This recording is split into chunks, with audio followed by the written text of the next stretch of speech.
रामलीला मैदान में हम मौजूद है, जहां पर किसान महापंचायत चल रही है। अलग अलग राज्यों से अलग अलग किसान संगठन आए हैं, जिससे भारतीय किसान यूनियन कहती है ऑल इंडिया किसान खेत मजदूर संगठन है। कहाँ से आए भाई साहब, कहाँ से आए हैं? हम बिहार से आए हैं। हाँ, किन मांगों को लेकर आप आए हैं? क्यों आए हैं कि पिछले दिनों संयुक्त किसान मोर्चा के बैनर तले हम लोगों ने किसानों के एमएसपी कानून की गारंटी की मांग, किसानों के सारे कर्जे को सरकार माफ करे, किसानों के सिंचाई की प्रबंध करे ये सरकार, किसानों के फसलों का वाजिब कीमत डेढ़ से दुगना ये किसानों को दे।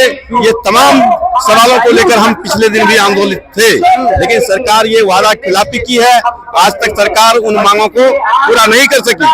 फिर आज हम ये किसान महापंचायत दिल्ली के रामलीला मैदान में पूरे देश से जुटे हैं इसी सवाल को लेकर कि अगर ये सरकार इन मांगों को अविलंब पूरा ना करती है, इससे भी कड़ा आंदोलन, जुझारू आंदोलन को हम तेज करेंगे। लेकिन दिल्ली पुलिस ने आज ही सिर्फ रुकने का भी नहीं दिया है, क्या कि 2-3 घंटे आप 11 बजे से 2 बजे तक मीटिंग में रहेंगे महापंचायत में, उसके बाद अपने घर चले जाएंगे। ट्रैक्टर को मना कर दिया है, हथियारों को मना कर दिया है, तो क्या कहेंगे, अब यहाँ पे रुकेंगे या जाएंगे वापस? ना, ये मना नहीं किया। मैंने आज एक ही दिन का ये मेरा कार्यक्रम था, ये देश के किसानों को लेकर महापंचायत हुआ। इसमें जो संयुक्त किसान के नेता जो निर्णय करेंगे वो पूरे देश में वो आंदोलन हम चलाएंगे। ये महापंचायत में आज यही निर्णय होगा। तमिलनाडु, मध्य प्रदेश, ये तमाम देश के कोने कोने सभी राज्यों में ये लड़ाई हुई। ये बिहार से आज 500 हजारों की संख्या में किसान मजदूर यहाँ शामिल हैं। बिहार के तमाम जिले के लोग यहाँ शामिल हैं।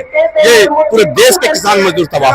आज मजदूर और किसान का खेती जा रहा है, उसके जीवन यापन जीने का रास्ता बंद होता जा रहा है, इसलिए आज पूरे देश के किसान मजदूर है। क्या कहेंगे, कहाँ से आए बिहार से? कौन से डिस्ट्रिक्ट है आपकी? मुंगेर जिला। मुंगेर जिला? मुंगेर जिला। तो आप कैसे आए यहाँ पे? हम लोग नेता के साथ आए हैं। अच्छा, नेता के साथ है। क्या मांगे आप?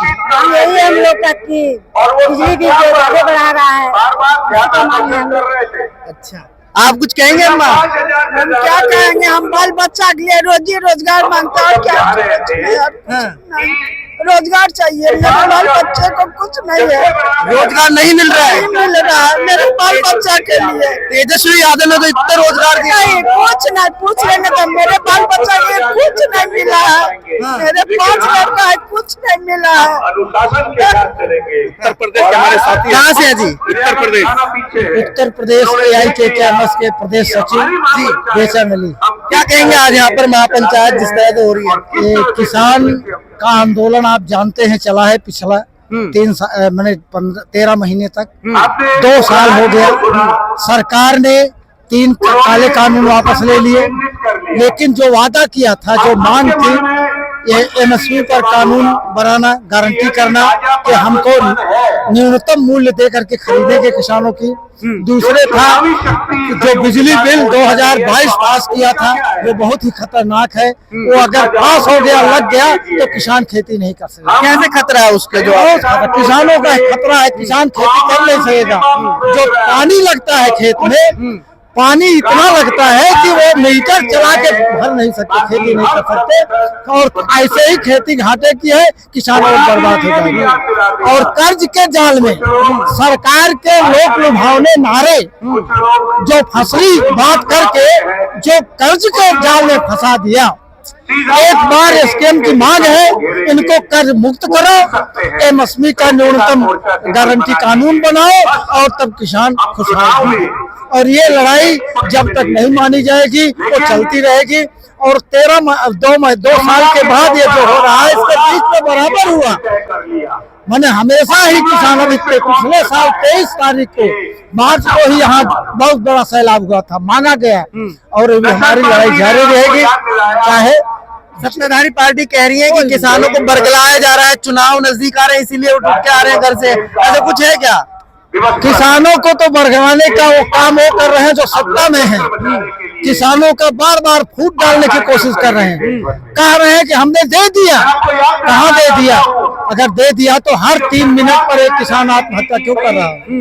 आज किसान बदहाली के कगार पर है, वो झूठ बोलते हैं और जनता को भ्रमित करते हैं। अभी तक मिला नहीं।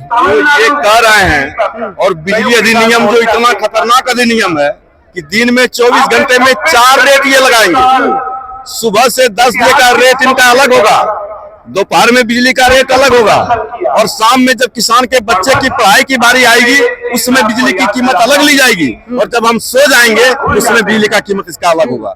ये जन विरोधी बिजली नियम अधिनियम नहीं है और ये कहते हैं कि ये महापंचायत उन्हें दिग्भ्रमित करने की बात है। नहीं, ये सरकार किसानों को दिग्भ्रमित करना चाहती है, उल्टी सीधी बात बोलकर। क्या नाम भाई साहब? मोहम्मद जोहेब भाई। जोहेब भाई, आप यहाँ पर क्यों आए हैं, क्या मांग है आप? मांग तो हमारे किसान भाइयों के साथ जो भी है, मांग हमारी अपनी भी है। मैं ज्यादा नहीं बोलूंगा क्योंकि मेरे रोजा है, आप देखने गर्मी में रोजा। मैं सिर्फ यही बोलूंगा किसान भाइयों की जो मांगे वो पूरी कर दी जाए, क्योंकि देखिए यही हमारे सब कुछ, यही हमें अन्न पहुंचाते हैं, ये हमारे किसान भाई हैं। सही है, इनकी मांगे गलत नहीं है, बिल्कुल सही है। अगर ये गलत होंगे तो हमारे साथ भी गलत होगा, अगर ये सही है तो हमारे साथ भी गलत होगा।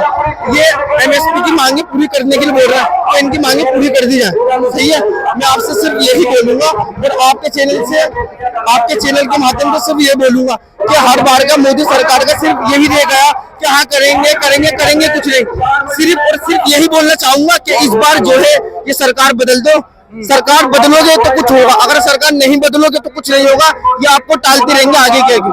अब ये पिछली बार जो आए हैं, हाँ अभी मेरी जो भानु प्रताप सर जो है सुप्रीम कोर्ट के जो वकील है वो मिले थे, वो भी अपने मिशन पे चल रहे हैं कि ईवीएम हटाओ देश बचाओ। अभी चंडीगढ़ के अंदर मेयर चुनाव हुए थे जिसमें मोदी सरकार ने 8 चुनावों की गड़बड़ी करी थी, लेकिन उसमें फैसला आ चुका है और आम आदमी पार्टी के मेयर बने हैं। वो सही है बिल्कुल, क्योंकि अब ये नारा लगा रहे हैं 400 पार का, ये 400 पार नहीं, ये 800 पार का नारा लगाएंगे, क्योंकि ईवीएम इनके, चुनाव आयोग इनके है, वकील इनके हैं, सब कुछ इनके हैं, ये कुछ भी कर सकते हैं ईवीएम में। अब मैं यहाँ से ये भी कहना चाहूंगा कि ईवीएम हटाओ और देश बचाओ। लोकसभा का चुनाव आ रहा है, आपके चैनल से यही कहना चाहूंगा कि ये देश जो है ईवीएम से चल रहा है, ईवीएम हटाओ और देश बचाओ और ये सरकार को बदलो। सरकार को बदलोगे तो कुछ काम होगा और आपकी जो मांगे वो भी पूरी कर दी जाएंगी। कहाँ से आए बाबा? हम मथुरा से आए। क्या मांगे हैं आपकी? हमारा मांग वही पुरानी मांग है। ये देश किसान और मजदूर और जवान का ये नारा लगता है, किसान जय जवान जय किसान, पर किसान की हालत पहले से भी खराब। जो आत्महत्या किसान पहले से कर रहा है उससे दोगुनी चौगुनी आत्महत्या हो गई है किसान की, क्योंकि उसको फसल का दाम सही रेट नहीं मिलता। वो मांग है हमारी एमएसपी की मांग, सबसे मुख्य मांग है एमएसपी की। दूसरी, हमारे जो किसानों पर जो कर्ज बोझ बढ़ा है वो सरकार की नीतियों से बढ़ा है, उसका किसान का कर्ज माफ किया जाए। और भी जितनी भी हमारी एसकेएम ने जो अपना वो घोषणा पत्र बनाया है उसके हिसाब से जो सरकार लागू करेगी वो किसान उसको वोट देना चाहिए, उसको जो किसान की बात माने वही किसान की सरकार है। जयंत चौधरी जी बीजेपी में शामिल हो गए हैं। जयंत चौधरी जी तो उनके वोट पड़ेंगे। ये मलाई चाटने का काम है नेताओं का, कोई भी हो। देखिए चौधरी चरण सिंह थे, वो किसान नेता थे।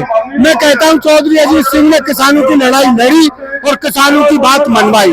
आज क्या हुआ है, उनको जो मोदी ने ही उसका चौधरी साहब का वो देख रहे हैं करिश्मा, तो ये सारी बात जनता समझती है। नेता के साथ कोई नहीं है, एक बिरादरी के नेता को ले ले और उसकी वोट ले ले, ऐसा नहीं होगा। अन्याय होगा तो अन्याय के साथ लड़ाई लड़ी जाएगी और अन्याय को बर्दाश्त किसान कभी नहीं करेगा। कुर्बानी दी है, फेर देंगे पर ऐसी पूरीवादी, जो फांसीवादी सरकार, जो फांसीवाद हमारे ऊपर थोप रही है, ये फांसीवादियों की सरकार है। इसमें किसान कमजोर से कमजोर होता जा रहा है। इसको इसीलिए संयुक्त मोर्चा बना है और इन फांसीवाद को हटा के रहेंगे। आखिर मोदी जी को जरूरत क्या पड़ गई आरएलडी की? चौधरी चरण सिंह को तो ये क्या था, उनको ये है कि वो आज 10 साल हो गया मोदी को, वो बेचारा कर्पूरी ठाकुर को आज तक तो भारत रत्न दिया नहीं। आज चौधरी साहब को 10 साल पहले भारत रत्न क्यों नहीं दिया जो आज जरूरत पड़ी है? ये मतलब ये किसी तरह वोट ले, पर जनता इतनी समझदार हो गई है, इनकी बातों में आएगी नहीं। अरे भारत रत्न तो वही देना था चौधरी चरण सिंह के जो उसूल थे, जो कर्पूरी ठाकुर के असूल थे, और जो भाई एक और है उनको मिला है, उनके असूलों पर सरकार चले तो भारत रत्न ही है। नाम से भारत रत्न देना नहीं माना जाता। भारत रत्न तो वो है उनके सीओ पर सरकारें चले, जैसा उनका काम था उसके हिसाब से चले। आपको लगता है कि मंत्री पद का वो दे दिए हैं मोदी जी ने जैन सिंह को, इसीलिए चले गए हैं मलाई खाने, और अब जाट समाज इधर के क्या वोट देंगे उनको, उनके साथ है? भाई हम तो एक बात कहते हैं, जाट समाज से मैं आता हूँ, मैं मथुरा का रहने वाला हूँ। आपको मैं हकीकत में बताना चाहता हूँ, मैंने आज तक चौधरी साहब की पार्टी के अलावा किसी को वोट नहीं डाला और अब नहीं डालूंगा। मैं अपनी कह रहा हूँ, आगे जो जाने हुए करे, मैं नहीं डालूंगा। क्यों? जो किसानों की लड़ाई को अजमेर में छोड़ करके पार्टी बदल गया, वो हमारा क्या है? कुछ नहीं। अरे अजीत सिंह है, जहाँ भी किसानों की जरूरत पड़ी वहीं गए। अरे जयंत को तो यहाँ रहना था, हार जीत हो जाए। इन नेताओं के पास ये कोई पद है इनके पास जो आज किसान नेता बैठे? इनके पास जनता है, जनता जिसके साथ है वही नेता है हिंदुस्तान में। तो जो किसान की लड़ाई लड़ेगा वही किसानों का सच्चा है। कैसे चाचा, राहुल गांधी ने एमएसपी की गारंटी दे दी है कि हमारी सरकार बनी तो एमएसपी देंगे, कर्ज माफी करेंगे, सारे वादे कर रहे हैं किसानों के लिए। एक तरफ न्याय रोजगार के लिए भी कह रहे हैं कि युवाओं के लिए, नारी शक्ति के लिए भी कर रहे हैं। लगता है मौका देना चाहिए राहुल गांधी को। देखिए, हम एक बात कहते हैं, ये तरह तरह के वादे हर पार्टी करती है, पर हम तो एक बात देखना चाहते हैं, जो कांग्रेस थी वो मोदी जी कुछ नहीं। कांग्रेस ने किसानों की बात सुनी, कभी भी किसान दिल्ली में आया ऐसे नहीं लौटाया, न कभी कील गाड़ी न कभी वो लगाया। और इसी में ग्राउंड में पानी भर दिया है, इससे किसान इकट्ठा नहीं हो, पानी भरा पड़ा है, पानी निकलवाया है। तो ये सरकार तो निखालस ही फांसीवादियों की सरकार है। तो हम तो ये कहते हैं सभी किसान भाइयों से जागिए, और जागने का टाइम है। अगर तुम ऐसे ही करते रहे और अपनी जमीनों को महंगे रेट में बेचते रहे तो तुम्हारे बच्चे तुमको माफ नहीं करेंगे। जमीन हमारी एक ऐसी चीज पुश्तैनी सौदा है जो हमारे बुजुर्गों ने जमीनों को अपने मेहनत से, बंजरों को तोड़ करके, जंगलों को तोड़ करके बनाया था। उनकी बात को याद रखो, अपनी जमीन को सुरक्षित रखो। कोठी बनाने से, बंगले बनाने से, अच्छी अच्छी गाड़ी खरीदने से आपको कुछ नहीं मिलेगा। अगर आपके पास जमीन है तो आपकी वही शान शौकत है। अरे ये सरकार से लड़ना भी हम जब ही लड़ रहे हैं कि हम जमीन की ताकत है। चाचा, सत्तरूढ़ आपने जैसे भी कोठी बनाने की बात करी, गाड़ियों की बात करी, कहते हैं कि ये काहे के किसान है, किसान अपने खेतों में मजदूरी करता है, ये गाड़ियों में BMW आ रहे हैं, ट्रैक्टर लेके आ रहे हैं, ऐसा क्या है? इनकी क्या नीति है? देखिए, मैं एक बात बताऊं तुम्हें, किसान को तो ये भूखा देखना चाहते हैं। किसान किसी भी तरह अपनी तरक्की कर गया तो ये उसको, इनको बर्दाश्त नहीं है ये बात। किसान पर तरक्की हुई है, उसकी खेती से हुई, उसका बच्चा लग गया हो, या किसी ने, वो तो निकम्मा है जो अपने खेत को बेच करके ऐसी शौक कर रहा है। खेत को मत बेचिए, जमीन हमारी माँ है, ये कहते हैं पहले से, जमीन हमारी माँ है, पुश्तैनी सौदा है, और हमारे पुरखाओं ने इसे रखाया है। इसको रखा के सुरक्षित रखिए, अपने मेहनत करिए, खेती में पूरी मेहनत करिए। लागत बढ़ गई है इतनी, अभी बताया मेरे भाई ने, 21,000 रुपए हर सालीना एक किसान मजदूर परिवार को कर्ज बढ़ रहा है। 21,000 थोड़ा नहीं होता। 21 वो सबरी दे लेकर के, किसी का बच्चा नौकरी करे, कुछ लगा, सब लगा करके 21,000 हर साल कर्ज बढ़ रहा है। अगर इसी तरह कर्ज बढ़ता रहा तो किसान इस देश से मिट जाएगा। ये मिटाना चाहते हैं, इसलिए हम सब संगठित हो, एकत्रित हो और अपनी आवाज को बुलंद करें। इसी बात को हम चाहते हैं। जय हिंद, जय भारत।